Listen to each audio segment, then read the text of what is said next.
مجھے یہ بات بہت پریشان کرتی تھی کہ اللہ کی بات ہو اور وہ بات صرف زبان پر رہ جائے، اللہ سبحانہ تعالیٰ کی بات ہو اور وہ بات دل کے اندر نہ اترے. ایسا کیوں ہوتا ہے؟ اب بہت زیادہ سوال آتا ہے کہ ہم برائی سے توبہ بھی کرتے ہیں لیکن پھر ہمارا برائی کرنے کو دل چاہتا ہے، وہ پرانے گناہ ہمیں یاد آتے ہیں، ہم اس میں انڈلج رہنا چاہتے ہیں. اس وقت ایسی بچیوں کی کالز آتی ہیں کہ انسان حیران رہ جاتا ہے. ابھی پچھلے دنوں میرے پاس ایک کسی کے بارے میں یہ بات آئی کہ مطلب کچھ ایسے گناہ ہیں جو صریحاً بہت زیادہ کبیرہ گناہوں میں بھی آتے ہیں. ایک خاتون ہے، مطلب وہ خاتون ہے، بچی بھی نہیں، اور وہ کسی صورت اس سے پیچھے نہیں ہو پاتی ہیں. ہم جب کوئی ایسا کام کرتے ہیں جو اللہ تعالیٰ کو پسند نہیں تو کس طرح دل پہ بلیک ڈاٹس لگتے ہیں. تو کہنے لگے کہ یہ تو ڈرٹی ہارٹ ہو گیا. تو میں نے اسے پوچھا اچھا پھر آپ کس طرح سے اس کو صاف کرو گے؟ تو کیا جو آپ کہتی ہیں کہ دل کی تبدیلی کا عمل ممکن ہے، پھر وہ کیسے ممکن ہے کہ اس میں وہ ڈیٹا بیک اینڈ سے بھی غائب ہو جائے؟ ہمارا من چاہتا ہے تو من چاہے کے پیچھے لگیں گے. اب وہ من کیسے چاہتا ہے، یہ ساری سٹوری ہے تبدیلی کی. انسان کا دل کس طرح سے برائی کو چاہتا ہے. تو اللہ سبحانہ تعالیٰ نے نا ہر دل کے اندر اچھائی اور برائی کی پہچان رکھی. السلام علیکم ورحمۃ اللہ وبرکاتہ. کیسے ہیں آپ لوگ؟ الحمدللہ یہ بہت ہی خوش آئند موقع ہے کہ اللہ تعالیٰ ہمیں موقع دیتے رہتے ہیں کہ ہم اپنے معاملات کے حوالے سے، اخلاقیات کے حوالے سے، عبادات کے حوالے سے اور بہت سی گائیڈ لائن جو ہمیں زندگی میں چاہیے ہوتی ہے اس معاملے میں کچھ نہ کچھ بات کرتے رہیں. آج ہماری یوتھ بات کرتی نظر آتی ہے بہت زیادہ ڈپریشن کے اوپر، انزائٹی کے اوپر. کسی طرح سے بھی کسی کا دل تسلی میں نظر نہیں آتا، بے چینی ہے، بے قراری ہے. استاذہ الحمدللہ نگہت ہاشمی صاحبہ ہمارے ساتھ موجود ہیں. السلام علیکم استاذہ، کیسی ہیں آپ؟ خیریت سے؟ استاذہ بہت ہی شکریہ، ایک دفعہ پھر آپ نے ہمیں یوں 1 to 1 موقع دیا ہے کہ ہم آپ سے بات کر سکیں، اور اللہ تعالیٰ کی رحمت ہے. الحمدللہ. استاذہ آپ کا بہت بڑا کام ہے پیوریفیکیشن آف ہارٹ کے اوپر. مجھے یاد ہے کہ جب میں نور میں آئی تھی اور میں نے نیا پڑھنا شروع کیا تو مجھے جو چیز سب سے زیادہ انسپائر کی اور جو پہلی چیز جس نے انسپائر کیا تھا وہ آپ کی کتاب تھی دل بدلے تو زندگی بدلے. And it was quite shocking کہ جس دن اس کتاب کا پہلا لیسن لے کے میں گھر گئی تو میرے معاملات میں میری والدہ نے تھوڑا سا تبدیلی فیل کی. تو ہوا یہ کہ انہوں نے مجھے کہا کہ لگتا ہے کہ کچھ اثر ہونا شروع ہو گیا ہے. اب مجھے نہیں پتا چلا کہ کس وقت آہستہ آہستہ اللہ تعالیٰ کی توفیق سے وہ جو خدشات، وہ جو ڈاؤٹس، وہ ڈیزائرز دلوں میں ہوتی ہیں وہ کس طرح سے اور کب بدلنا شروع ہو گئی، اور تھوڑا ہارٹ پیسفل ہونا شروع ہو گیا اور معاملات میں بہتری آنا شروع ہو گئی. یہ میرے ارد گرد والوں نے فیل کیا. پھر الحمدللہ آپ کے ساتھ کام کرنے کا اتفاق ہوا. میں نے بہت سارے لوگوں کے اسٹوڈنٹس کے انٹرویوز کیے. جب میں اسٹوڈنٹس کے انٹرویوز کرتی تھی کہ کب آپ لوگوں نے لائف میں ڈیسیجن کیا کہ مجھے بک آف اللہ کو اسٹڈی کرنا ہے، قرآن کو اسٹڈی کرنا ہے، تو لوگ یہ بتاتے تھے کہ جو پہلا کورس ہم نے لیا وہ نارملی ایسا ہوتا ہے کہ ہم بہت کیمپینز کرتے ہیں دورہ قرآن کے لیے کہ قرآن کو ایک دفعہ گو تھرو کیا شارٹلی رمضان کے اندر، باقی سارا کچھ. اور پھر ایسا ہوا کہ ہم نے دل بدلے تو زندگی بدلے پڑھا اور اس کے بعد ہمیں لگا کہ ہماری زندگی بدل گئی. تو اور پھر الحمدللہ ہم نے یہ وٹنس کیا کہ سینکڑوں نہیں، ہزاروں لاکھوں لوگوں کو اس مہم نے جو آپ نے شروع کی اس نے انسپائر کیا. پھر یہ آپ کی بہت شاندار کتاب بھی ہے، یہ آپ کے 20 ایپیسوڈز کے اوپر بیسڈ کچھ لیکچر سیریز بھی ہیں. اور جب بھی میرے پاس کوئی بہت ہی پریشان آتا ہے تو میں اسے کہتی ہوں کہ 20 ڈیز کی تھراپی ہے. 20 دن نکال لو اور ہر دن تم 1-1.5 گھنٹہ دے دو اور پھر کچھ چیزوں کو کول ڈاؤن ہو جاؤ اور سن لو. تو اس کے اوپر ہمیں لگا کہ ہم ابھی آپ بہت سارے کورسز لانچ کر رہی ہیں سمر کے اندر کہ جو بچے ہیں ڈفرینٹ جگہوں سے پڑھ رہے ہیں، یوتھ ہے ہماری جگہ جگہ، ان کے پاس سمر میں تھوڑا ٹائم ہوتا ہے تو دے اگین انڈلج کہ ہم دل بدلے تو زندگی بدلے کو ہمیں لگا کہ ہمیں اس کے اوپر آپ سے زیادہ بات کرنی چاہیے. آخر کیا سوچ تھی جس کی وجہ آپ نے، ایک تو دل بدلے تو زندگی بدلے ہے کیا، اس کے پیچھے کیا تھا، یہ کورس آپ نے کیوں ڈیزائن کیا، یہ کتاب آپ نے کیوں لکھی؟ اور اس کتابوں نے ہم وٹنس کرتے ہیں کہ ہزاروں دنیا کو اب تک وہ یہ بینیفٹ کر چکی ہے، لاکھوں لوگوں تک اس کا امپریشن جا چکا ہے. لیکن دل بدلے تو زندگی بدلے کے پیچھے کیا بات تھی؟ جزاک اللہ خیر فائزہ. چینج اچھی لگتی ہے اور چینج اچھی بھی ہو سکتی ہے، بری بھی ہو سکتی ہے. مجھے ایک بات ہمیشہ بہت زیادہ تکلیف دیتی ہے، لوگ لفظوں کو اوڑھتے ہیں، لفظوں کا بچھونا، لفظوں کے ساتھ کھیلتے ہیں. لفظ بولتے ہیں، لفظ یاد کرتے ہیں، لفظ دہراتے ہیں. الفاظ کی دنیا اچھی لگتی ہے لیکن وہ الفاظ عمل میں نہیں ڈھلتے.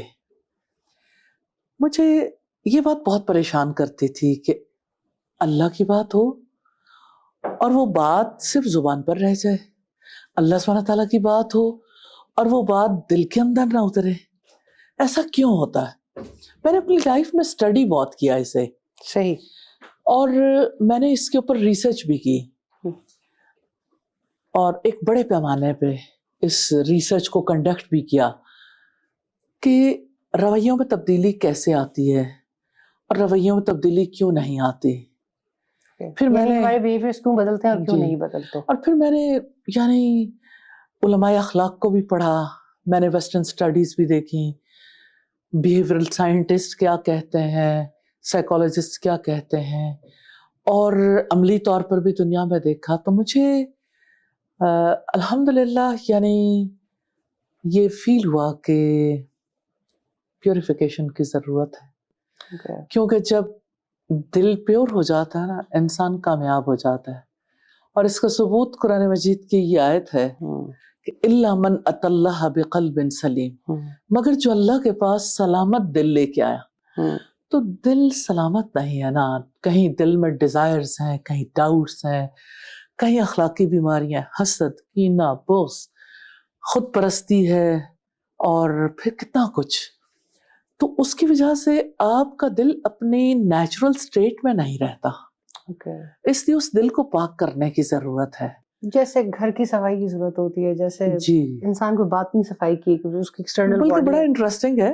میری بیٹی چھوٹی سی تھی تو وہ مجھے کہنے لگی کہ ایسے ہی بات ہو رہی تھی کہ کسی کے یہ کوئی کام ایسا ہے کہ کس طرح ہم جب کوئی ایسا کام کرتے ہیں جو اللہ تعالیٰ کو پسند نہیں تو کس طرح دل پہ بلیک ڈاٹس لگتے ہیں. تو کہنے لگی کہ یہ تو ڈرٹی ہارٹ ہو گیا. تو میں نے اسے پوچھا اچھا پھر آپ کس طرح سے اس کو صاف کرو گے؟ کیا اس کو کسی ڈٹرجنٹ سے، شیمپو سے، کسی اور چیز سے؟ تو کہنے لگی کہ نہیں ایسا تو نہیں ہے. میں نے کہا پھر کس سے؟ میں نے کہا اللہ کے رسول نے ایک بات بتائی ہے کہ آپ کس طرح سے اسے صاف کرو گے. اگر آپ استغفر اللہ کہہ لو. اتنا وہ خوش ہوئی کہ اچھا کیا یہ پاسبل ہے کہ ایک چیز اتنی ڈرٹی ہو جائے پھر وہ بالکل ٹھیک ہو جائے. تو یہ کورس بھی بس اسی طرح سے ہے الحمدللہ کہ کتنی خوشی ہوتی ہے انسان کو کہ انسان اتنی چیزوں کا اثر قبول کرنے کے بعد بالکل پیور ہو سکتا ہے الحمدللہ. ہمارے اس دور کے بچے جو ایک اریزر کا بٹن دباتے ہیں یا انڈو کا بٹن دباتے ہیں یا ڈیلیٹ کا بٹن دباتے ہیں تو ساری فائلیں اڑ جاتی ہیں. دل کی تبدیلی کا عمل بس ایک ڈیلیٹ کا بٹن دبانے سے تو نہیں ہو سکتا. اب آپ نے کہا بکس، کینہ، حسد، اب یہ ایک ایک چیز اگر دیکھیں تو یہ بڑی ہیوی قسم کی ڈیزیزز ہیں اور دل کو جکڑ لیتی ہیں اور آپ کے خیالات، آپ کی تھاٹس، آپ کے بیہیویئرز، آپ کے ایکشن سب پہ فرق آ جاتا ہے. تو کہاں سے پتہ چلتا ہے کہ انسان ایک ڈیلیٹ کا بٹن دبانے والا بچہ کیسے ڈیلیٹ کا بٹن دبانے والے بچے کو یہ جان لینا چاہیے کہ آپ کے پاس سے ڈیلیٹ ہو گیا، پیچھے بیک اینڈ پہ ڈیٹا موجود ہے. اوکے. تو اسی طرح سے انسان کتنی ہی چیزیں ایسی ہوتی ہیں کہ بظاہر وہ یعنی ایسے لگتا ہے کہ اب یہ میری زندگی میں نہیں ہے لیکن بیک اینڈ پہ وہ ڈیٹا موجود ہوتا ہے. تو وہ ڈیٹا تو نہیں اڑتا جس کی وجہ سے انسان پھر گریجولی بہت زیادہ انگزائٹی، سٹریس کا شکار ہوتا رہتا ہے. تو کیا جو آپ کہتی ہیں کہ دل کی تبدیلی کا عمل ممکن ہے، پھر وہ کیسے ممکن ہے کہ اس میں وہ ڈیٹا بیک اینڈ سے بھی غائب ہو جائے؟ دیکھیں جس نے دل بنایا نا وہ دل کے بارے میں بہتر جانتا ہے. اور جس نے دل کا یہ سارا نظام بنایا نا اسی نے بتایا ہے کہ کس طرح سے استغفار سے، اللہ سبحانہ تعالیٰ سے معافی مانگ لینے سے کس طرح سے یہ دل پیور ہو سکتا ہے، کس طرح سے پاک ہو سکتا ہے. ایسے جیسے توبہ کا پانی جو ہے نا وہ گناہوں کو بالکل واش کر دیتا ہے. میں نبی صلی اللہ علیہ وسلم کی حدیث سنانا چاہتی ہوں. اب صلی اللہ علیہ وسلم نے فرمایا کہ جب بندہ گناہ کرتا ہے تو اس کے دل پر سیاہ نقطہ یا سیاہ دھبا لگ جاتا ہے. اگر وہ استغفار کر لے تو وہ نقطہ واش آؤٹ ہو جاتا ہے. اور اگر وہ نہ کرے تو وہ بڑھتے بڑھتے پھیل جاتا ہے اور پورا دل سیاہ ہو جاتا ہے. تو بات یہ ہے کہ ایک انسان کا دل جو ہے نا وہ داغدار بھی ہوتا ہے، اور اگر کوئی استغفار کرے تو وہ باشعور بھی ہو جاتا ہے. یہ استغفار اللہ کا عمل شروع کہاں سے ہوتا ہے؟ نبی صلی اللہ علیہ وسلم نے فرمایا الندم توبہ، ندامت ہی تو توبہ ہے. اصل بات یہ ہے کہ آج کا انسان بھی، اور مجھے ایسا فیل ہوتا ہے جیسے ہر دور میں جو انسان بھی صرف اپنے آپ میں گم ہے نا، ذات کی دلدل میں اسیر ذات ہے، وہ انسان غلطی تسلیم نہیں کرتا. یہ تو بڑا مشکل پروسیجر ہے، یعنی کوئی اپنی غلطی تسلیم کرے گا تو ندامت پہ کی سٹیج پہ جائے گا. آغاز اسی سے ہونا ہے. اور جو دوسرے آپ کو غلطی آپ کی تسلیم کرواتے ہیں وہ آپ کو اچھی نہیں لگتی ہے. نیچرلی تو ظاہر ہے کہ پھر اصلاح کیسے ممکن ہے؟ میں ضرور آپ کے سامنے وہ واقعہ لانا چاہتی ہوں جس کو سبھی جانتے ہیں. آسمانوں پر ہونے والا واقعہ جس میں اللہ سبحانہ تعالیٰ نے یہ حکم دیا تھا فرشتوں کو کہ آدم کو سجدہ کرو، سب نے کیا لیکن ابلیس نے انکار کر دیا. اور پھر یہ ہے کہ اللہ سبحانہ تعالیٰ نے یہ بتایا کہ انکار کا سبب کیا تھا. ابا واستکبر وکان من الکافرین، اس نے انکار کیا، تکبر کیا، اور وہ کافروں میں سے ہو گئے. یہ جو تکبر ہے نا، اپنے آپ کو بڑا سمجھنا، اس کی وجہ سے انسان کبھی اپنی غلطی تسلیم نہیں کر پاتا. اور یہ دیکھیں کہ یہ ابلیس سے ہی اس عمل کا آغاز ہوا تھا نا.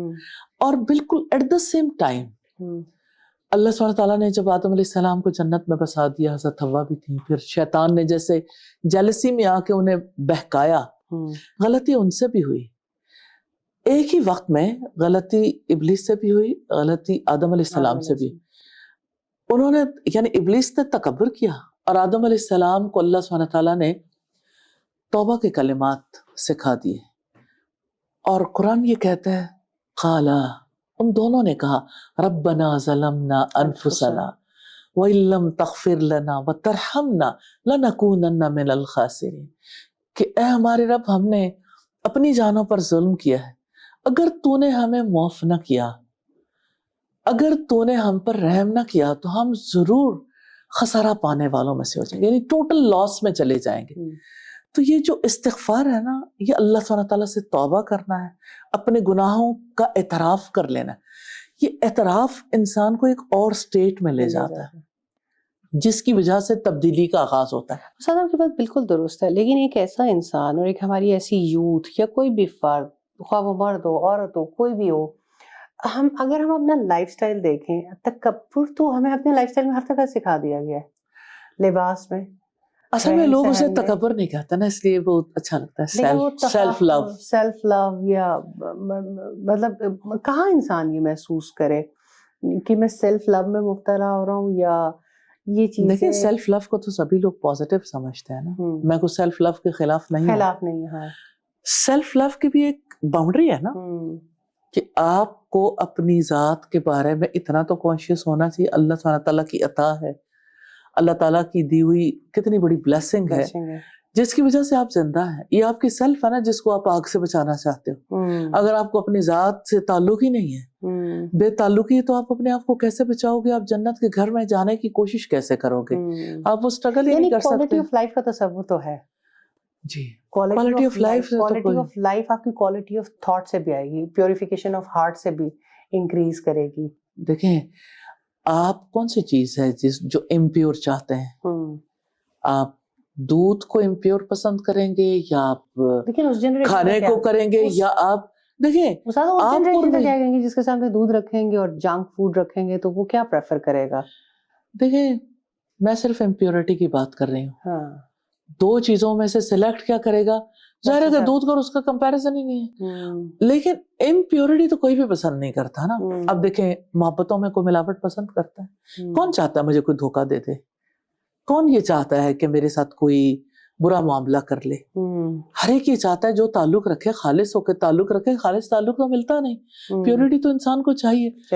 خالص ہی تو سب کچھ ہے، خالص چیزیں تو انسان کو چاہیے. تو جیسے انسان کو یعنی اپنے لیے دنیا میں فزیکل چیزیں جو اس کی ضرورت کی چیزیں، اس میں اخلاص چاہیے نا، پیورٹی چاہیے.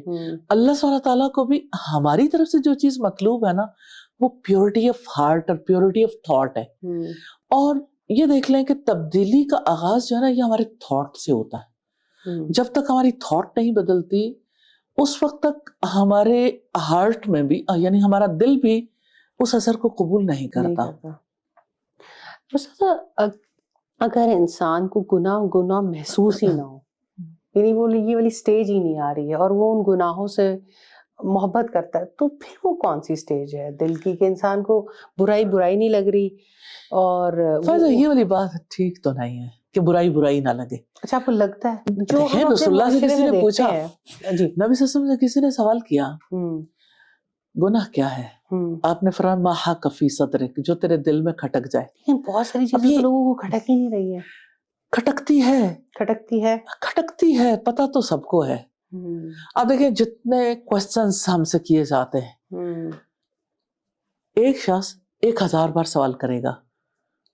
آپ جب بار بار ایک کوسچن آتا ہے تو کتنی بار میں لوگوں سے پوچھتی ہوں کہ آپ کے پاس اس کا نالج تو ہے، پتہ تو ہے یو نو، لیکن یہ ہے کہ آپ ہم سے کیا چاہتے ہو کہ ہم اس کے بارے میں یہ کہہ دیں کہ جو برائی ہے وہ برائی نہیں ہے. برائی تو ہے، لیکن یہ ہے کہ برائی کے بارے میں ہمارا رویہ ٹھیک نہیں ہے نا. مطلب برائی کے بارے میں کہ ٹھیک ہے غلط ہوگا، لیکن ہمارا دل چاہتا ہے، ہمارا من چاہتا ہے، تو من چاہے کے پیچھے لگیں گے. اب وہ من کیسے چاہتا ہے، یہ ساری سٹوری ہے تبدیلی کی. ٹھیک ہو گیا کہ انسان کا دل کس طرح سے برائی کو چاہتا ہے. تو اللہ سبحانہ تعالیٰ نے نا ہر دل کے اندر اچھائی اور برائی کی پہچان رکھی ہے، اور اللہ تعالیٰ نے عقل بھی دی ہے، اور باہر اللہ تعالیٰ نے انبیاء بھی بھیجے، کتابیں بھی بھیجی، اور دوسری طرف شیطان بھی ہے. جو باہر سے برائی کی کال دے تو اندر سے برائی پاپ اپ ہوتی ہے، پہچان ہے. اور اگر کوئی نیکی کی کال دے تو نیکی پاپ اپ ہوتی ہے. ایک ہی ٹائم پہ کال دیں، اگر آپ کانسرٹ کی کال دیں تو ہزاروں لوگ ہوں گے، اگر آپ نیکی کی کال دیں گے تو وہاں پر چند 100 بھی نہیں ہوں گے شاید. تو مطلب کال تو دی جا رہی ہے کہ کال کے اٹریکشن میں کوئی فرق ہے. ذوق بدل جاتا ہے، ذوق بدل جاتا ہے انسان کا. وہ کہتے ہیں نا کہ میں بھی تو گرد آلود فضاؤں میں رہتا ہوں، میرا بھی تو دامن میلا ہو سکتا ہے. انسان کے اوپر اس کی صحبت بہت اثر انداز ہوتی ہے. رسول اللہ نے فرمایا المرء علی دین خلیلہ، آدمی تو اپنے دوست کے دین پر ہوتا ہے. تو جن لوگوں کے ساتھ رہتے ہیں پھر پیر پریشر بہت زیادہ ہوتا ہے، جس کی وجہ سے انسان کو اگر برا بھی لگ رہا تو کہتا ہے کہ میں نے اگر یہ نہ کیا تو لوگ کیا کہیں گے. یعنی جو شروع سے کوشش کرنی چاہیے پیرنٹنگ میں بھی، اس کا مطلب ہے، اور خود کے لیے بھی. خود تو انسان اتنا بچہ تو اتنا کانشیس نہیں ہوتا نا، اس کو اچھے دوست تلاش کر کے دینا ہے. یہ تو اتنی بڑی بات ہے. ہمارے اسلاف میں کتنے لوگ تھے جو یہ لیلۃ القدر میں بھی دعا کرتے تھے کہ اللہ مجھے اچھا دوست دے دے. خود تو یہ سمجھ بہت بعد میں آتی ہے، پھر تو یہ پیرنٹس کی بہت بڑی رسپانسبلٹی ہے کہ ایک ایسا نرچرنگ انوائرمنٹ پرووائڈ کریں جہاں پر دل جو ہے وہ آپ کا رائٹلی پروگریس کرے، گرو کرے. اور اللہ کے رسول نے بڑی خوبصورت مثال دی اچھی اور بری دوستی کی، کہ اچھی دوستی کی مثال عطر فروش جیسی ہے، کہ اگر کوئی عطر نہ خریدے، کوئی اس کو یعنی اس کو گفٹ بھی نہ ملے، لیکن عطر فروش کے پاس بیٹھا ہے تو ماحول کی وجہ سے، اس کے کپڑوں سے، اس کے جسم سے خوشبو آئے گی. لیکن جو بھٹی جھونکنے والے کے پاس بیٹھتا ہے وہ چاہتا تو نہیں میرے کپڑے جلیں یا میرے کپڑوں کو دھواں لگے، لیکن جو آگ اور اس کا دھواں ہے، کبھی چنگاریاں کپڑا جلا دیتی ہیں، کبھی دھواں اس کے کپڑے سیاہ کر دیتا ہے. تو اسی طرح سے دوستوں کے اثرات تو ہوتے ہیں. ہمارے یہاں نہیں کہتے خربوزے کو دیکھ کے خربوزہ رنگ پکڑتا ہے. تو یہ جو دلوں کے اوپر برائی کے اثرات آتے ہیں نا، یہ بھی کسی خربوزے کے ساتھ رہنے کی وجہ سے. ایک بچی نے کل ایک کمنٹ کر دیا، میں یہ نہیں کہتی وہ کتنا صحیح یا غلط تھا، لیکن بہرحال آپ کسی طرح سے برے طریقے سے ڈپریشن میں، انزائٹی میں ہے. اب بچے کہتے ہیں کہ صرف نماز تو حل نہیں ہے نا، اور اس ایک کمنٹ کسی نے آ کر سوشل میڈیا پہ دے دیا اور اس کے بعد اس پہ بہت زیادہ واویلا مچ گیا. اب کیا ایک ایسا شخص جو بہت ڈپریشن میں چلا گیا، بہت انزائٹی میں چلا گیا، کیا پہلی سٹیج پر ہی اس کے لیے یہی حل ہے، یا اس کے لیے اس کو پہلے کوئی دل کی تبدیلی کا عمل کوئی لمبا ہوتا ہے، وہ آخری سٹیج کی چیز ہے کہ جہاں آپ کو جا کے نماز سکون دے گی؟ بہت سارے لوگ نمازی ہیں، لوگ یہ کلیم کرتے ہیں، محراب بھی بنے ہوئے ہیں ماتھوں کے اوپر، لیکن وہ کاروبار میں بھی جو ہے وہ پیور نہیں ہے. مطلب سودا کریں گے تو وہی والی بری عادات ان کے اندر بھی ہے، رشوت، باقی ساری چیزیں. تو کیا ڈائریکٹ کنیکشن ہے یا نہیں ہے؟ اچھا ایسے فائزہ دیکھیں، دو چیزیں میں چاہتی ہوں کہ آپ کے سامنے واضح کروں. ایک تو یہ ہے کہ جیسے آپ کے موبائل کی چارجنگ ختم ہو جاتی تو آپ کیا کرو گے؟ ریچارجنگ کریں. تو کیا ریچارج کرنا اس کا حل ہے؟ ہر چیز کا حل ریچارج کرنا ہی ہوتا ہے؟ مطلب نماز کے بارے میں جو بات کہی گئی، میں یہ سمجھتی ہوں کہ صرف اتنی بات ہے کہ ریچارج ہوتا ہے نا، ٹھیک ہے، اور جب آپ کی چارجنگ ختم ہوگی تو آپ نے چارج ہی ہونا ہے نا، اور کیا کرنا ہے. اچھا اب اس کو بھی ہم زیادہ ڈیٹیل کے ساتھ ڈسکس کر لیتے ہیں. ٹھیک ہو گیا. دوسری چیز ہے کہ جس وقت آپ یعنی آپ کو گیجٹ، آپ کے پاس کوئی بھی ڈیوائس ہے تو اس کی خاص میموری ہوتی ہے. بالکل. جتنی اس کے اندر میموری ہوگی اسی کے مطابق آپ اسے آپریٹ کر سکتے، اس سے زیادہ آپ اس سے کام نہیں لے سکتے. اللہ سبحانہ تعالیٰ نے نماز کے بارے میں کہا وَأَقِمِ الصَّلَاةَ لِذِكْرِي، میری یاد کے لیے نماز قائم کرو. ایکچولی بات پتہ کیا ہے، انسان اور آج کا بچہ، آج کے لوگ یہ نہیں جانتے کہ ہم کیوں پیدا کیے گئے، کہاں سے آئی ہے یہ زندگی، کہاں چلی جائے گی یہ زندگی، کیوں ملی ہے یہ زندگی. تو زندگی کس لیے ملی؟ مجھے شیخ صالح ابن عثیمین کی بات ہمیشہ میں کوٹ بھی کرتی ہوں، مجھے بہت پیاری لگتی ہے یہ بات. عقیدہ واسطیہ کی شرح کے مقدمے میں وہ لکھتے ہیں، ہم سب اللہ تعالیٰ کے لیے پیدا کیے گئے، ہماری زندگی کا مقصد عبادت ہے تاکہ ہمارے دل محبت اور تعظیم سے اللہ تعالیٰ سے جڑ جائیں. یہ ڈپریشن کیا ہے، یہ انگزائٹی کیا ہے؟ ڈسکنیکٹ ہونا. جب آپ ڈسکنیکٹ ہوتے ہیں تو آپ کا ہارٹ، آپ کا دل، آپ کی روح جو ہے وہ بے قرار ہو جاتی ہے. تو اصل میں کنیکشن جوڑے رکھنا ہے، اسٹے ان ٹچ رہنا ہے، کیونکہ آپ جہاں ان ٹچ نہیں ہوں گے، جہاں آپ کی کنیکٹیوٹی نہیں ہوگی، تو وہاں اللہ سبحانہ تعالیٰ نے اپنی روح پھونکی ہے نا. جیسے قرآن حکیم میں آتا ہے وَنَفَخْتُ فِيهِ مِن رُوحِي، کہ میں نے اس میں اپنی روح پھونکی ہے. تو ہر چیز اپنی اصل کی طرف لوٹتی ہے فائزہ. اور جو چیز آپ آسمان پہ تڑپنے والی بجلیوں کو دیکھیں، کیا وہ ہر چیز کو چیر پھاڑ کے زمین کے اندر نہیں اترنا چاہتی؟ اسی طرح سے انسان کی جو روح ہے نا، یہ زمین کی چیز ہے ہی نہیں، یہ ہے ہی، اس کا تعلق تو آسمان والے سے ہے. نماز کیا ہے؟ آسمان والے سے ایک تعلق. آپ نے کہا اچھا لوگوں کے ماتھوں پہ محراب ہے، لوگ نمازیں بھی پڑھتے ہیں، پھر زندگی کیوں نہیں بدلتی، پھر زندگی پر اس کا اثر کیوں نہیں نظر آتا؟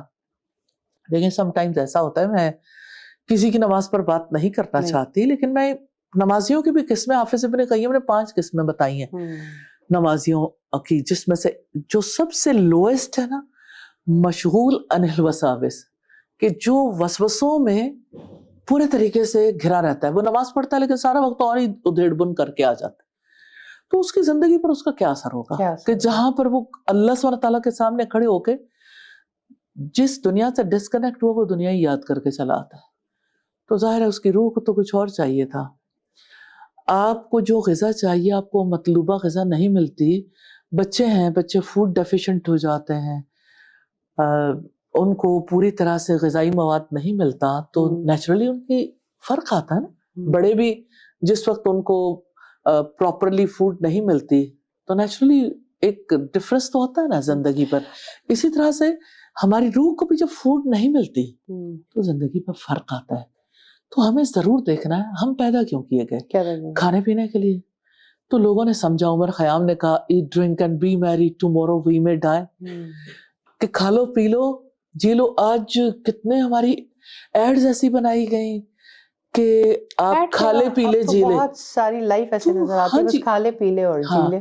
آپ دیکھیں اگر کھانا پینا ہی زندگی ہے تو ایک بلی، ایک کتا، ایک کبوتر، ایک چڑیا، ہر چیز کھا پی رہی ہے، بایولوجیکل نیڈ ہے، ہر کسی نے کھانا ہے. لیکن انسان کو اللہ سبحانہ تعالیٰ نے عقل بھی دی ہے، اسے روح دی ہے، تو انسان کی روح کی بھی کوئی غذا ہے، اس کی عقل کا بھی کوئی تقاضا ہے.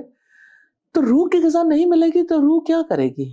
یعنی صرف بےقرار چارجنگ رہے کرنا گی. ضروری ہاں نہیں جی, ہے، آپ کے موبائل میں جتنے سافٹ ویئر ہوتے ہیں ان کی بھی اپڈیشن کی ضرورت ہوتی اس ہے. کی بھی اپڈیشن کی اگر وہ ضرورت اپڈیشن نہیں ہے ہوئے جی, گی تو اٹ ول اور اس ناٹ کی ورک. میموری بھی تو پراپر ہو. میموری بھی تو پراپر جی. ہو. اچھا استاد صاحب، دل کی تبدیلی کا آغاز اس کا مطلب توبہ سے ہوتا ہے؟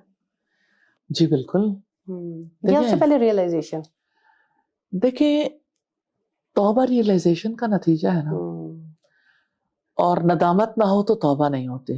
توبہ کرنے کا مطلب یہ ہے کہ پیچھے ندامت ہے, نیچے ندامت ہے. اور اگر کوئی توبہ کرتا ہے تو اس کا مطلب یہ ہے کہ اب کلین اپ شروع ہو گیا. تو آپ کے موبائل کی میموری جس وقت فل ہو جاتی ہے پھر آپ کیا کرتے ہو؟ بہت ساری چیزیں ڈیلیٹ کرتے ہیں. Clean ویسے up. تو اب کلین اپ کا Clean up ہے نا؟ آپشن ہاں, آتا ہے کہ ہاں. آپ کلین اپ کر لیں اور تو یہ کلین اپ ہے. ڈپلیکیشنز کو ختم کرتے ہیں, جی. کلین اپ کرتے ہیں. تو ہر چیز کو کلین اپ کرنے کی ضرورت ہوتی ہے نا. تو اس کا پھر نیکسٹ اسٹیپ کیا ہوتا ہے؟ اگر انسان توبہ کر لیتا ہے تو کیا بس وہ اس کی کیسے پتہ چلتا ہے اس کی توبہ قبول ہو گئی؟ وہ کیا اچانک بدلا ہوا انسان ہو جاتا ہے؟ اصل میں توبہ کرنے کی وجہ سے دل کے اندر نرمی تو آتی ہے, ایک سپیس بن جاتی ہے. جہاں سپیس بنتی ہے نا تو نیکی کے لیے ایک تھوڑی سی گنجائش پیدا ہو جاتی ہے. اس کا یہ مطلب نہیں کہ انسان بس ادھر توبہ کی اور ادھر وہ پورے کا پورا نیک بن کے کھڑا ہو گیا. توبہ کرنے سے گنجائش بنی ہے, اور توبہ کرتے رہنے سے آہستہ آہستہ آہستہ انسان کے دل کی نرمی پڑتی ہے. پھر انسان کا نیکیاں کرنے کو جی چاہتا ہے, تو جس پہ وہ توبہ کر رہا ہے تو اس کو نہ کرنے کے لیے بھی وہ تیار ہوتا ہے. ایسا ہی ہے. تو جب وہ تیار ہوتا ہے تو پھر اس کے لیے اور زیادہ آسانیاں پیدا ہوتی ہیں. تو توبہ تو فرسٹ سٹیپ ہے, لیکن اس کے بعد آگے کی بہت ساری منازل ہیں. تو اس میں 2 حصے خاص طور پر بڑے نمایاں. ہم علماء اخلاق کو جب دیکھتے ہیں تبدیلی کی بات جب وہ کرتے ہیں تو وہ قرآن مجید کے ریفرنس سے یہ بتاتے ہیں کہ ہمارا جو نفس ہے اس کے 3 حصے ہوتے ہیں. ایک تو وہ نفس ہے جو برائی پہ آمادہ کرتا ہے, نفس امارہ, اور ایک وہ ہے ہمارے نفس کا ایک حصہ ہے جو جی برائی پہ آمادہ ہے. اور ایک حصہ نہیں ہے, ایک وہ نفس ہے جو جب وہ امارہ ہوتا ہے نا تو وہ امارہ ہی ہوتا ہے. اس سے مراد یہ ہے کہ اس نے سرکشی کہ بچوں کے لیے جو یوتھ ہماری سن رہے اس کے ذرا کھول کے ایکسپلین کیا جائے, کیونکہ بہت زیادہ سوال آتا ہے کہ ہم برائی سے توبہ بھی کرتے ہیں لیکن پھر ہمارا برائی کرنے کو دل چاہتا ہے, وہ پرانے گناہ ہمیں یاد آتے ہیں, ہم اس میں انڈلج رہنا چاہتے ہیں. اس زیادہ ایسی بچیوں کی کالز آتی ہیں کہ انسان حیران رہ جاتا ہے.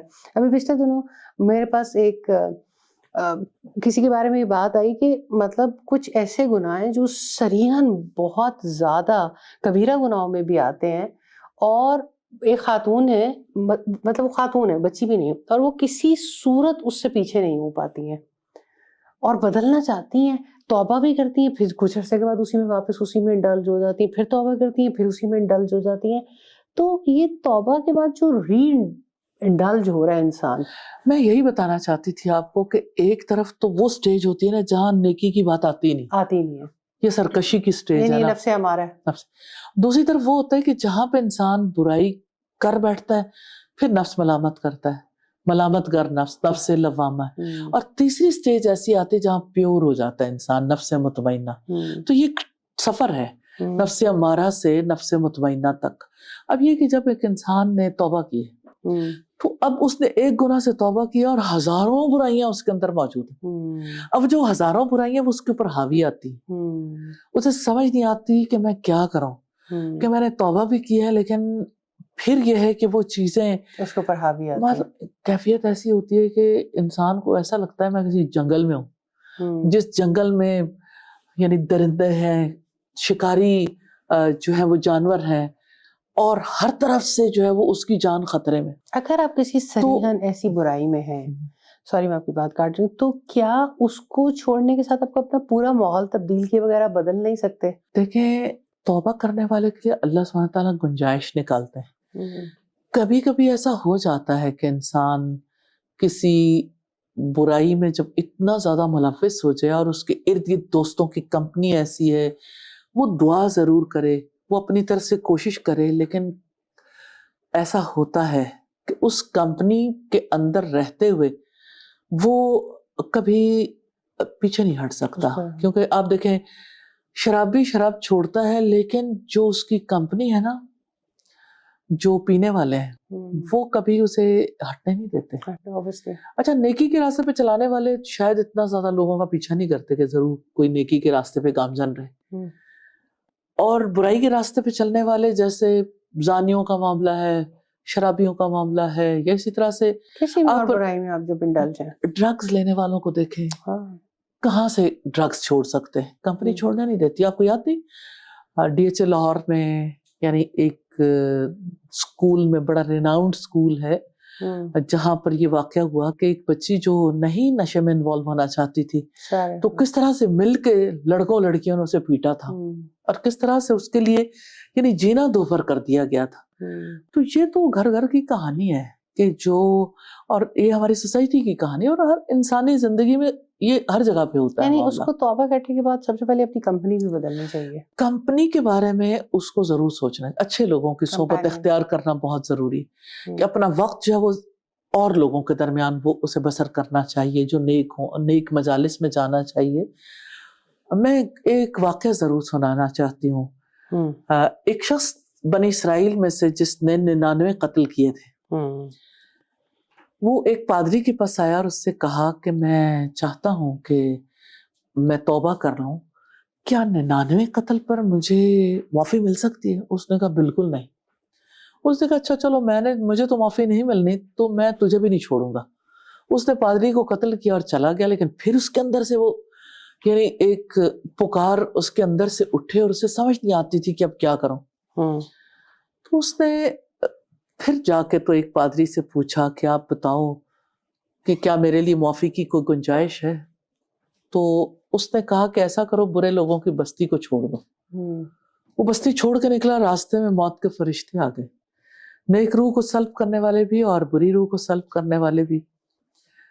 جو نیک روح کو سلب کرنے کے لیے آئے ان سے بری روح کو قبض کرنے والوں نے کہا اس نے کبھی زندگی میں کوئی نیکی کی نہیں, آپ کیوں آئے ہو؟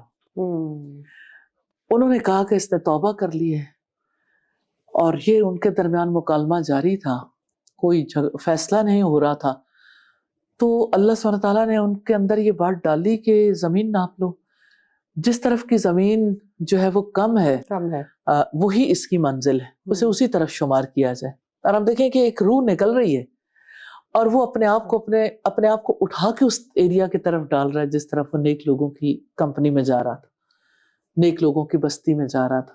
تو جب فرشتوں نے زمین ناپی تو اللہ سبحانہ تعالیٰ نے اس طرف کی زمین جو ہے یعنی کم کر دی, اور اس طرح سے نیک روح کو قبض کرنے والے فرشتے اسے لے گئے.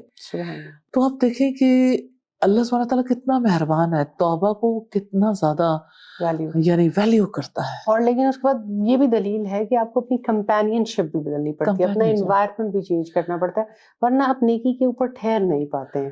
اگر آپ انہیں لوگوں کی دوستی کے ساتھ لے کے چلنا چاہیں نیکی کو, تو یا تو آپ کو اتنا اسٹرانگ ہونا چاہیے جس کے امکانات کافی کم ہیں. آپ ایک کمزور روح ہو گئے ہیں, اسپرچولی آپ ویک ہو گئے ہیں.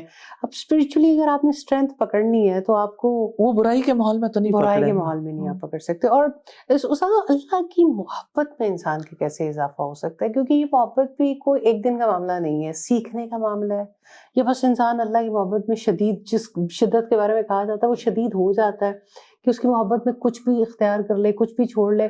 ہمیں تو اپنی زندگیوں سے لگتا ہے کہ یہ ایک بڑا سلو پروسیس ہے جو انسان بتدریج اللہ سے بھی محبت کرنا سیکھتا ہے. فائزہ دیکھیں, اللہ سے محبت وہ شخص کیسے کر سکتا ہے جس کے دل میں نیکی کی گنجائش ہی نہیں. اس نے اتنی برائیاں کی, اس کا دل سخت ہو گیا, کیونکہ برائی سے دل سیاہ ہو جاتا ہے, دل سخت ہو جاتا ہے. اب جس وقت کوئی توبہ کرتا ہے نا, توبہ کرنے والے پر اللہ تعالیٰ مہربان ہو جاتا ہے, کیونکہ بندہ توبہ کرے تو اللہ تعالیٰ بھی اس کی طرف توجہ کرتا ہے. تو اس وجہ سے توبہ کرنے کی وجہ سے اس کے دل میں اللہ سبحانہ تعالیٰ کی طرف رجوع کرنے کا سلسلہ بڑھ جاتا ہے. وہ استغفار کرتا ہے صبح میں, شام میں اور مختلف اوقات میں, تو اللہ تعالیٰ گریجولی اس کی زندگی میں ایسی گنجائش پیدا کر دیتے ہیں جس کی وجہ سے وہ لپک کے اللہ ہی کی طرف جانا چاہتا ہے. تو جب اس کے دل کے اندر ایک ایسی کیفیت پیدا ہو جاتی ہے تو اسے یعنی ایک انسان کو یہ فیل ہوتا ہے نا کہ میں ایسی سٹیج پر ہوں جہاں مجھے کوئی بچانے والا نہیں اور اللہ ہی بچانے والا ہے. پھر اللہ سبحانہ تعالیٰ کے ساتھ تعلق کے لیے جس طرح سے وہ علم حاصل کرتا ہے، میں یہ سمجھتی ہوں کہ جب تک ایک انسان کے پاس اللہ سبحانہ تعالیٰ کی ذات کے بارے میں علم نہ ہو، اسے یہ پتہ نہ ہو، تو وہ محبت نہیں کر سکتا۔ جس کو پتہ ہی نہیں کہ میرا رب کون ہے، جس کو یہ پتہ ہی نہیں کہ میرا رب میرے لیے کیا کرتا ہے، اس کے دل سے محبت کیسے پھوٹے گی؟ تو یہ ایک چیز کا علم ہونا، پھر اس ماحول میں رہنا، پھر اس کا تذکرہ کرنا، گریجولی انسان کو محبت تک لے جاتا ہے۔ الحمدللہ الحمدللہ۔ استاد بہت لوگ اداس نظر آتے ہیں، ہمارے شاعر بھی اداس ہیں، لیرکس لکھنے والے بھی اداس ہیں۔ اچھا، یہ اداسی پھر اس طرح کی چیزیں یوتھ سنتی بہت ہے، لوگ اداس ہیں، اکیلے فیل کرتے ہیں، اداسی فیل کرتی ہے، کیا یہ بھی چیز آپ کو بہت زیادہ مایوسی میں نہیں لے جاتی ہے؟ اور وہ اداسی کیوں ہے انسان کے اندر اتنی؟ وہ کسی نے کہا شام ہی سے بجھا سا رہتا ہے، دل ہے گویا چراغ مفلس کا۔ اگر آپ اسی شعر کے اندر دیکھیں نا تو مفلس کے چراغ میں تیل نہیں ہے نا،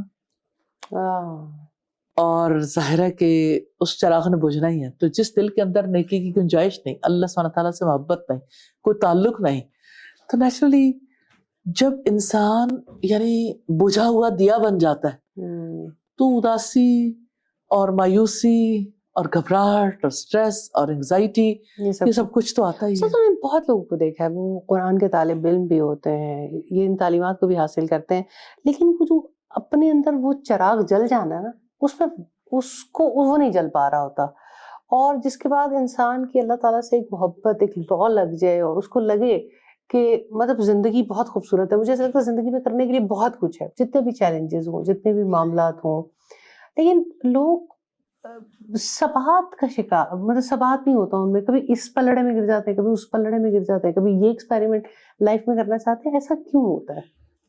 نہیں ہے، ایک اکیلا اور دو 11۔ اکیلے کو شیطان پکڑ لیتا ہے۔ اللہ سبحانہ تعالیٰ نے یہ بات کہی سورہ العصر میں، زمانے کی قسم انسان یقیناً خسارے میں، بالکل، سوائے ان لوگوں کے جو ایمان لائے، جنہوں نے نیک عمل کیے اور ایک دوسرے کو حق اور صبر کی تلقین کرتے رہے۔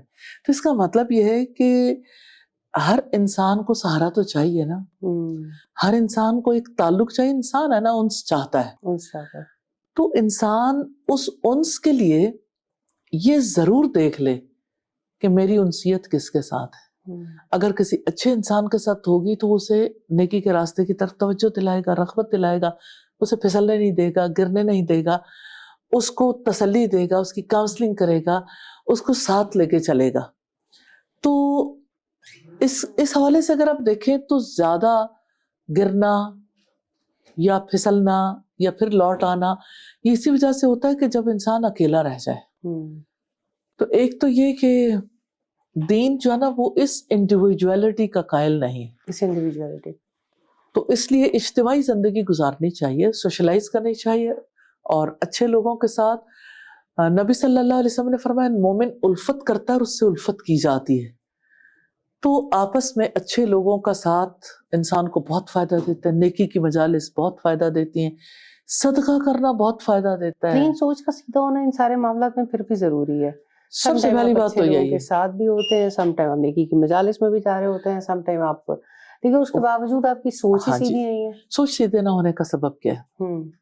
اب دیکھیں، ایک انسان ہے جس نے دل میں کینہ پال رکھا ہے، جی، ایک انسان ہے جس کو بدگمانی لاحق ہو جاتی ہے، وہ کسی چیز کو دیکھنا چاہتا ہے نا، نیگیٹیولی وائرڈ ہے نا، تو وہ ہر چیز کو نیگیٹیولی دیکھتا ہے، پھر اس کو کوئی بھی چیز فائدہ نہیں دیتی ہے، بدگمانی سے، بغض سے، کینے سے اور حسد کی عادت سے۔ اسی لیے اللہ تعالیٰ نے کہہ دیا نا، رسول وسلم کی حدیث ہے، لا تغضب لا تحاسدوا لا تباغضوا، کہ مت کرو، حسد نہ کرو، بغض نہ رکھو، کیونکہ یہی چیزیں تو انسان کو تباہ و برباد کرتی ہیں۔ تو سب سے پہلے تو دل کو کلین کرنے کی ضرورت ہے، یہ سیکھنا اور برائی کو چھوڑنا یہ لمبا پروسیس ہے، آسان نہیں ہے۔ دل کو کیسے کلین کریں، سٹیپ وائز دل کو کیسے کلین کریں؟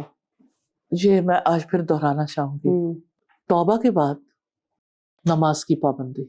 سبحان اللہ، نماز بہت بڑی چیز ہے۔ نماز بنیادی طور پر اگر آپ دیکھیں دین کا ستون ہے۔ اب آپ نے ایک ستون تھام لیا، تھام لیا، اس ستون کی وجہ سے آپ پکے ہیں۔ اور اگر آپ سے وہ ستون چھوٹ گیا, آپ اس کی مثال یوں لے کے جیسے کوئی سمندر میں ڈوب رہا ہو اور اچانک اس کا کسی جہاز یا کسی کشتی کے کنڈے پہ ہاتھ پڑ گیا, تو اس کے امید ایک پیدا ہو گئی, ڈوبنے سے بچنے کی امید پیدا ہو گئی. تو نماز جو ہے نا, ان الصلاۃ تنہی عن الفحشاء والمنکر, نماز یقیناً برائی اور بے حیائی سے روکتی ہے. نماز بہت بڑی چیز ہے اور باجماعت نماز ہے. تو وہ جو سوشلائز کرنا ہے نا نمازیوں کا, مسجد جانا, اللہ کے گھروں سے محبت, اللہ تعالیٰ آئسولیشن کا قائل نہیں ہے. دوسری چیز جو بڑی چیز ہے نا, انسان جو چیزیں ہارٹ کو کلین کرتی ہیں, تھاٹ کو پیور کرتی ہیں, اللہ سبحانہ تعالیٰ کی کتاب کا علم. پیوریفیکیشن کا یہی طریقہ سارے انبیاء نے اختیار کیا. سب سے پہلی چیز توحید ہے. توحید ہے یعنی اللہ سبحانہ تعالیٰ کی ذات کے بارے میں, اس کی صفات کے بارے میں انسان کی تھاٹ کلیئر ہو. اگر اس سے اللہ اپنے پیدا کرنے والے کے بارے میں صحیح سوچنا نہیں آتا تو نیچرلی اس کی سوچ کبھی سیدھی نہیں ہوگی. اب یہ پہلی باتوں میں سے. پھر دعا بہت زیادہ انسان کو فائدہ دیتی. پھر اللہ سبحانہ تعالیٰ کا ذکر, استغفار کرنا, صدقہ کرنا, اور نیک لوگوں کی محفل میں رہنا, علم حاصل کرنا, صالحین کے مجلس میں رہنا, اور برے لوگوں کی صحبت سے ان کے ساتھ کسی بھی طرح سے کنیکٹیوٹی ہے نا. آپ بہت دور بیٹھے ہیں کسی مقام پر, لیکن کنیکٹیوٹی, آپ ویسے تو نہیں کہیں جاتے آتے, لیکن سوشل میڈیا کے تھرو آپ کی کنیکٹیوٹی ایسے لوگوں کے ساتھ اثر تو ہوگا. ایسا تو نہیں ہو سکتا کہ انسان پر یہ چیزیں اثر انداز نہ ہو. آپ کے ہاتھ میں جو گیجٹ ہے اس کی وجہ سے آپ کسی بھی ٹائم پہ اسکرولنگ کریں گے, آپ کہیں سے کہیں چلے جاتے ہیں. تو پہلے تو لوگوں کے لیے کوئی ڈیسیژن میکنگ ہوتی تھی, گھر سے نکلنا یا اپنے مقام سے نکلنا, اور اب تو یہ ہے کہ ایک انسان کہیں بھی نہ جائے لیکن وہ کہیں سے کہیں پہنچ جاتا ہے. You are everywhere and nowhere. جی آپ ہر جگہ ہوتے ہیں لیکن کہیں پہ بھی نہیں ہوتے ہیں. تو نیکی کے راستے پہ چلنے کے لیے برائی کو سب سے پہلے چھوڑنا پڑتا ہے, اور برائی کو چھوڑنے کے لیے نیک لوگوں کی مجلس ضروری ہے, اور نماز بہت زیادہ ضروری ہے. اللہ سبحانہ تعالیٰ کی یاد, اللہ تعالیٰ سے دعائیں کرنا انسان کو کہیں سے کہیں لے جاتا ہے. اس کے بعد پھر باقی چیزیں بھی آتی ہیں. اللہ کے گھروں کی زیارت ہے, بیت اللہ جانا, اور اللہ تعالیٰ نے جتنے احکامات دیے وہ ہمارے نفع کے لیے دیے. اور اگر روزی حلال نہ ہو تو انسان جتنی بھی نیکیاں کرنے کی کوشش کر لے, انسان برائی سے بچ ہی نہیں سکتا. آپ کے کہنے کا مطلب یہ ہے کہ انسان کا تبدیل ہونا اس اے 360 ڈگری اینگل چینج. جی بالکل, یہ تو آپ کا ہر جگہ بھی بدلے گا, آپ کی عادات بھی بدلیں گی, اور ان سب چیزوں کے لیے آپ کو محنت کرنی پڑے گی. اور اس کی بنیادی چیز آپ نے بتا دی کہ بنیادی چیز دین کا ستون ہے نماز. یعنی آپ پہلی امید جو اللہ تعالیٰ سے لگاتے ہیں, ہر تھوڑی دیر کے بعد آپ اللہ کے حضور حاضر ہوتے ہیں. 5 دفعہ دن میں نماز کیوں فرض کی گئی؟ اس لیے کہ نماز بہت بڑی چیز ہے. اور میں یہ کنیکٹیوٹی, مطلب آپ کہہ سکتے ہیں کہ نماز جو ہے نا, دیٹ از ایوری تھنگ. آپ نماز کے بارے میں یہ نہیں کہہ سکتے کہ نماز ہی سب کچھ نہیں, نماز ہی سب کچھ کے لیے, اپنوں کے لیے جو سب سے زیادہ کام کرنے کی چیز ہے, that is the importance of نماز. کیونکہ اس میں کوئی شک نہیں ہے, ابھی رمضان گزرا تو ہر کوئی یہ کہتا نظر آتا ہے کہ نماز گھر والے مساجد میں, پھر بھی کمپیریٹیولی مساجد آباد ہو جاتی ہیں, کہ وہ مکین رہ گئے اور باقی جو مہمان تھے وہ سب چلے گئے, کہ چند لوگوں کی صفیں ہوتی ہیں. کیا ہمارا جو نماز کا ماحول ہے گھروں میں, کیا انوائرمنٹ پیدا کرے. مجھے لگتا ہے کہ بچہ بڑی ایزیلی نماز چھوڑ جاتا ہے, اور میں نے نمازی پیرنٹس کو دیکھا ہے, جبکہ اس معاملے میں تھوڑا سختی کا حکم بھی ہے کہ آپ سختی کریں اگر بچہ 10 سال کا ہو جاتا ہے اور نماز نہیں پڑھتا. اچھا فائزہ, مجھے یہ بتائیں گے, یہی والی حدیث سب کو یاد رہتی ہے, لیکن نماز کے لیے, نماز کا پابند کرنے کے لیے اللہ سبحانہ تعالیٰ سے محبت, یہ والی بات کیوں نہیں یاد رہتی؟ والذین آمنوا اشد حبا للہ, کہ جو ایمان لائے وہ اللہ کی محبت میں شدید ہوتے ہیں. بچے کو اللہ کی محبت کون سکھاتا ہے؟ اللہ سبحانہ تعالیٰ کا تعلق کون سکھاتا ہے؟ یہ کنیکٹیوٹی کہاں سے کہاں لے جاتی ہے. تو بچہ تو ماں کو دیکھتا ہے نا, باپ کو دیکھتا ہے کہ کوئی سجدہ کر رہا ہے تو اسے سجدہ کرنا نہیں آتا تو لیٹ جائے گا. وہ باپ کے ساتھ کھڑا ہوتا ہے, وہ ماں کے ساتھ کھڑا ہوتا ہے, کسی طرح سے وہ وہی کاپی کر رہا ہوتا ہے. لوگوں نے بڑی کوشش بھی کی ہے. پچھلے دنوں بھی آپ کو یاد ہوگا خاتون سے ملاقات ہوئی, انہوں نے کہا کہ میں نے بچے کی عادات پہ, عبادات پہ, سب چیزوں پہ بہت کوشش کی, لیکن جیسے وہ ٹین ایج میں آ رہا ہے وہ میرے سے جھوٹ بھی بول دیتا ہے کہ میں نے نماز پڑھ لی، جبکہ وہ، اور بچہ حافظ بھی ہے، جبکہ اس نے نماز نہیں بھی پڑھی ہوئی ہوتی ہے. اب جب اس طرح کی چیزیں ہوں کہ پیرنٹس نے کوشش بھی کر لی، ایک طرف تو میرے ساتھ بہت سارے پیرنٹس ہیں جو کوشش کر ہی نہیں رہے، اگر بچے نمازیں چھوڑ رہے ہیں انہیں فرق ہی نہیں پڑ رہا، خود نمازی بھی ہیں. اچھا، بہت سارے ایسے کیسز ہیں جہاں نہ ماں باپ نمازی ہیں نہ بچے آگے سے نماز پڑھتے ہیں.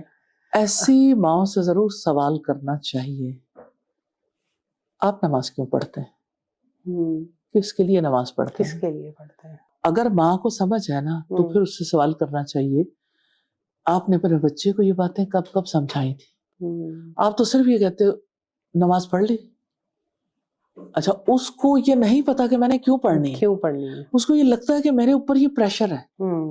جب بچہ پریشر فیل کرے گا تو سارے جہاں انسان پریشر فیل کرتا ہے وہاں رہتا ہی نہیں، وہ تو بھاگے گا، وہ ماں باپ سے بھی بھاگ جائے گا. تو نماز کو بچوں کے لیے سب سے زیادہ پسندیدہ عمل بنانے کے لیے کوشش کرنی چاہیے. انہیں اللہ سبحانہ تعالیٰ سے تعلق سکھائیں گے، اللہ تعالیٰ کے ساتھ کنیکٹیوٹی سکھائیں گے تو نیچرلی وہ اللہ تعالیٰ کے لیے کچھ کرنا چاہیں گے. انہیں جب پتہ چلے کہ اچھا نماز میں تو ملاقات ہوتی ہے، اللہ تعالیٰ سے بات ہوتی ہے، اور نماز کی وجہ سے ہم جو کہنا چاہتے ہیں، میں ضرور ایک ایگزامپل دینا چاہوں گی. کسی صاحب نے کہا میری ماں مجھے نماز سکھاتی تھی، اور ہمیشہ نماز جب مجھے سکھاتی تھی تو مجھے جائے نماز پہ کھڑا کر کے کہتی تھی مجھے نا پڑھ کے سناؤ. تو میں سناتا تھا، پھر میری غلطی نکلتی تھی، پھر وہ دور کر دیتی تھیں.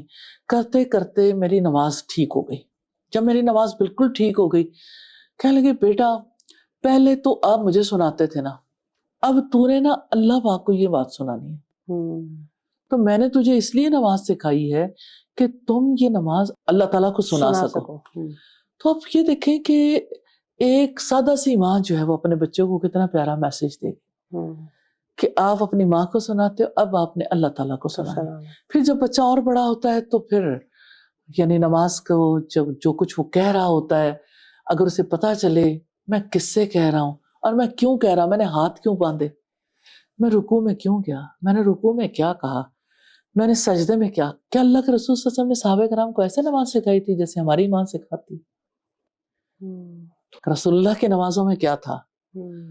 رسول اللہ نے اگر یہ بات کہی نا سلو کما رأیتمونی اصلی، تو اس کا مطلب صرف یہ لیا گیا کہ نماز اس طرح پڑھو جیسے مجھے پڑھتے دیکھتے ہو، کہ ظاہری طور پر نماز کس طرح ادا کرنی. مجھے ایسا فیل ہوتا ہے کہ ان باتوں کو کلیئر کرنے کی بہت ضرورت ہے پیرنٹس کے لیے بھی، کہ نماز سے پہلے جس کے لیے نماز پڑھنی ہے اس کا تعلق تو سکھا دیں. اس کتاب میں ہم نے یہی کوشش کی ہے کہ لوگوں کی دل کی عبادات کو بہتر کرنے کے لیے، ان کے معاملات کو بہتر کرنے کے لیے جن جن اینگلز کی ضرورت ہے اس پہ بات کی جائے. جی الحمدللہ، یعنی اس بات کی ضرورت ہے. فائز صاحب، مجھے ایسا فیل ہوتا ہے کہ نماز کے بارے میں نا پہلا فریضہ ہے، نماز کے بارے میں ریفریشر کورسز ہونے چاہیے سوسائٹی میں، اور ہر وقت پیرنٹس کو ضرور سیکھنا چاہیے کہ اس عمر کے بچے کو ہم اللہ سبحانہ تعالیٰ سے تعلق سکھانے کے لیے کیا کریں. اور ہم نے اپنے کورسز میں لو اللہ، لو محمد صلی اللہ علیہ وسلم، لو قرآن، یہ محبت سکھانے کے لیے ہم نے الحمدللہ تربیتی کورس ہے، سمر کورس ہے، یہ کورسز رکھتے اسی وجہ سے تاکہ لوگوں کو محبت سکھائیں. یہ جو 1 month کا کورس ہے، تربیتی کورس ہے، یہ سمر کورس ہے، آپ کیا سمجھتی ہیں کن بچوں کے لیے ضروری ہے؟ اس کو سیکھنے سے کم از کم کس لیول کا چینج آ جائے گا تاکہ پیرنٹس کو یہ بڑی کلیئرٹی سے پتا ہو کہ یہ کرنے والا کام ہے؟ فائزہ، جو تربیتی کورس ہے نا اس میں تو مجھے ایسا فیل ہوتا ہے میٹرک کرنے والی طالبات جو ہیں خاص طور پہ ابھی ایگزام سے فارغ ہوئیں، ان کے پاس وقت بھی ہے، تو مجھے ایسا فیل ہوتا ہے کہ ان کے لیے بڑا نادر موقع ہے کہ زیادہ عرصہ نہیں لیکن 1 مہینے کے لیے وہ قرآن مجید کی 4 سورتیں پڑھ لیں ترجمے کے ساتھ اور تفسیر کے ساتھ، اور وہ تاکہ انہیں سمجھ آئے. معاملات سے بہت زیادہ ریلیونٹ ہے، سلیکشن کی جیسے سورہ الحجرات ہے نا، سبحان اللہ، تو اس میں کس طرح سے یعنی ایک انڈیویجول کیسے ان برائیوں سے پاک ہو سکتا ہے. میں تو ہمیشہ کہتی ہوں کہ یہ صورت ہر اسکول میں، ہر کلاس کے لیول پہ، ہر کالج میں، یونیورسٹیز میں، اداروں میں پڑھائی جانی چاہیے، پارٹ آف ٹریننگ ہونی چاہیے، گھروں میں بھی. لیکن یہ تو اتنی زیادہ ماسز کے لیول پہ پڑھائی جانے والی صورت ہے کہ ہر فرد اس کے بیسس سے ضرور گزرے. مجھے ایسا لگتا ہے کہ اس کو جو ہے وہ گھروں کے اندر بھی ہر وقت ایک دوسرے کو بھی سنانا چاہیے, دہرانا چاہیے, کیونکہ اللہ تعالیٰ نے اس قدر خوبصورتی سے سکھایا ہے کہ کس طرح سے غیبت کرنے سے کیسے روکا, کس طرح تجسس کرنے سے روکا, کیسے یعنی باقی برائیوں سے روکا. تو رسول اللہ کے ساتھ تعلق کے آداب سکھائے, اور مسلمانوں کا آپس کا تعلق کہ مسلمان آپس میں بھائی بھائی ہیں, تو اس بھائی چارے پر جو چیز ضرب لگاتی ہے, جو بری عادات ہیں ان کو چھوڑنے کے لیے کس طرح سے کہا. تو بہت سادہ سی چھوٹی سی صورت ہے. تو کیا یہ صرف میٹرک کے بچوں کو کورس کرنا چاہیے یا پھر یہ پیرنٹس کے لیے؟ قرآن تو سب کے لیے ہے جی, لیکن یہ ہے کہ خصوصی طور پر ایک ایج گروپ کے لوگ جب بیٹھتے ہیں نا کسی کورس میں, تو اس میں ان کو پھر یعنی کھلی تھوڑی سی اسپیس مل جاتی ہے کہ وہ جو کہنا چاہتے ہیں کہہ لیتے ہیں, ریفلیکشنز دیتے ہیں, انہیں کوئی چیز فیل ہو رہی ہوتی ہے تو بتاتے ہیں, تو اس طرح زیادہ بہتری آتی ہے. اور اسی طرح سے جیسے ہم لو اللہ, لو محمد صلی اللہ علیہ وسلم اور لو قرآن, یہ کورسز لو صلاح اس کا حصہ ہے. نماز سے محبت سکھاتے ہیں الحمدللہ, تربیتی کورس میں, سمر کورس میں, پھر بچوں کے لیے سمر کیمپ ہے اس میں الحمدللہ. تو اس کی بنیادی وجہ یہی ہے کہ میں سمجھتی ہوں پیرنٹس کو تعاون کرنا چاہیے, ٹیچرز کو تعاون کرنا چاہیے کہ ہم آگے بڑھ کے اپنی نسلوں کو سنواریں. الحمدللہ جس نے یہ کورسز پریپیئر کر کے رکھے ہیں اور ماسٹرز کے اوپر پورے پاکستان میں بھی اور انٹرنیشنلی بھی اور آن لائن بھی یہ ہو رہے ہیں, آئیں اپنے بچوں کی اصلاح کے لیے, ہم معاشرے کی اصلاح کے لیے یہ کام کر لیں. اور میں یہ سمجھتی ہوں کہ تبدیلی آتی ہے, دل بدلتے ہیں. میں یہ تو نہیں کہتی کہ 100% کوئی چینج آ جاتا ہے, کہیں سے آغاز تو ہوتا ہے نا جی, شروع تو ہوتا ہے, آغاز ہو جاتا ہے, آغاز ہو جاتا ہے. صحیح. اور سمر کورس میں چونکہ تھوڑا زیادہ ٹائم ہوتا ہے, 2 مہینے کا ٹائم ہوتا ہے, تو وہ بھی بڑا یعنی بہت زیادہ نفع ہوتا ہے لوگوں کو الحمدللہ. چلے آگے پیچھے نہیں تو سمرز میں. اور پھر اب دیکھیں کہ جیسے ترجمہ قرآن کا کورس ہے الحمدللہ, میں نے تو یہ فیل کیا کہ اللہ کی کتاب پڑھنے کی اللہ کا وعدہ. میں سوچ رہی تھی اچھا کسی نے 1 ہفتہ پڑھا اور پورا پارا وہ بالکل کلیئرلی آنسر کر کے 100% پہ آ گیا. میں کہتی ہوں اللہ کی رحمتیں نہیں تو اور کیا ہے, کتنی بڑی تعداد ہے جنہوں نے سیکھا ماشاءاللہ. اور میں یہ کہتی ہوں اس کلام میں ہے کیا, یہ purification of thought, purification of heart, اور ہمارے اعمال کی پیوریفیکیشن, کہ ہماری زندگی جو ہے وہ ایسی ہو جائے کہ ہم سلامت دل لے کے اللہ سبحانہ تعالیٰ کے پاس جائیں اور سکسیسفل ہو جائیں. جزاک اللہ خیر استاذہ, باتیں بہت ساری کرنے کے لیے ہیں, لیکن الحمدللہ اس سیشن سے مجھے امید ہے کہ ہم سب کو اور جہاں جہاں پر بھی یہ سنا جائے گا ان سب کو بھی بہت فائدہ ہوگا انشاءاللہ. اگلے پروگرام میں کسی ایک اور ٹاپک کے ساتھ آپ سے وقت لیں گے, اور جیسے آپ ہمیشہ سکھاتی ہیں ہمیں سکھاتی رہیں گی. جب تک کے لیے آپ سے بھی اجازت چاہتے ہیں اور دیکھنے والوں سے بھی انشاءاللہ یہ سلسلہ سیکھنے کا, یہ تربیتی نشستیں یہ سب جاری رہیں گی, اور اللہ تعالیٰ سے امید کرتے ہیں کہ کسی بھی بات کو ہماری دل کی تبدیلی کا سبب بنا دیں. انشاءاللہ اگلے پوڈ کاسٹ میں کسی اور ٹاپک کے ساتھ آئیں گے. السلام علیکم ورحمۃ اللہ وبرکاتہ.